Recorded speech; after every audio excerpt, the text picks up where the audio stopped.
Nawawala ang customer sa karinderya? Paano ito maiiwasan? Magandang araw mga kanegosyo! Sa atong mga igsoon, diya sa Visayas, sa Mindanao, maayong adlaw. At sa ating mga kakabsat, jay banger, na imbag nga bigat kada kayo amen apo. Welcome to Kanegosyo Coach! Ang topic natin ngayon ay hatid ng Kanegosyo Center at Go Negosyo. Ngayong araw, pag-uusapan natin ang isa sa mga kadalasang problema ng ating karinderya owners. At ito ang patuloy na pagkawala ng ating mga suki or kung tawagin ay declining customers base. Bakit nga ba nangyayari ito? At paano ito maiiwasan? Tutulungan namin kayong bigyan ng solusyon yan. Unang-una, maaring hindi na tumutugma ang lasa ng pagkain sa inaasahang kalidad ng ating mga customers.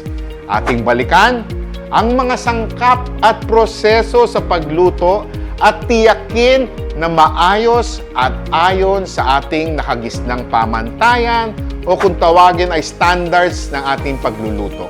Siguraduhin consistent o hindi pa bago-bago ang panlasa at kalidad ng ating produkto upang hindi na sila lumipat sa iba.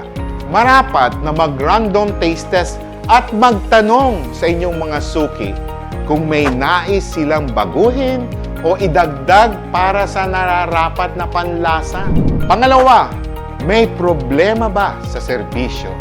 Ang makupad na serbisyo o hindi maayos na pakikipag-usap o ugnayan ng ating mga staff, waiter, or kahera ay madalas na dahilan sa hindi muling pagtangkilik ng ating mga suki. Pangatlo, panatiliin nating malinis at maaliwalas ang inyong kainan at kapaligiran. Kung hindi na kasing maayos o kaanya-anyaya katulad ng dati, malamang na hindi na muling babalik ang inyong mga suki. Ang maayos at malinis na karinderya ay nagbibigay ng positibong impression sa ating mga bisita. Panghuli at pinaka-importante lalong-lalo na sa panahon ngayon, i-promote ang inyong negosyo online. Bigyan natin ng convenience o accessibility ang ating mga customers na umorder online. Manatili sa social media at sigurado madadagdagan ang inyong mga customers. Ang Facebook, Instagram, at TikTok ay mga napakahalagang digital platforms para makilala ang ating negosyo.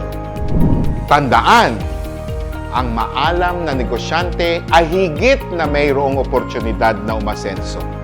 Negosyo, simple sa Kanegosyo Center.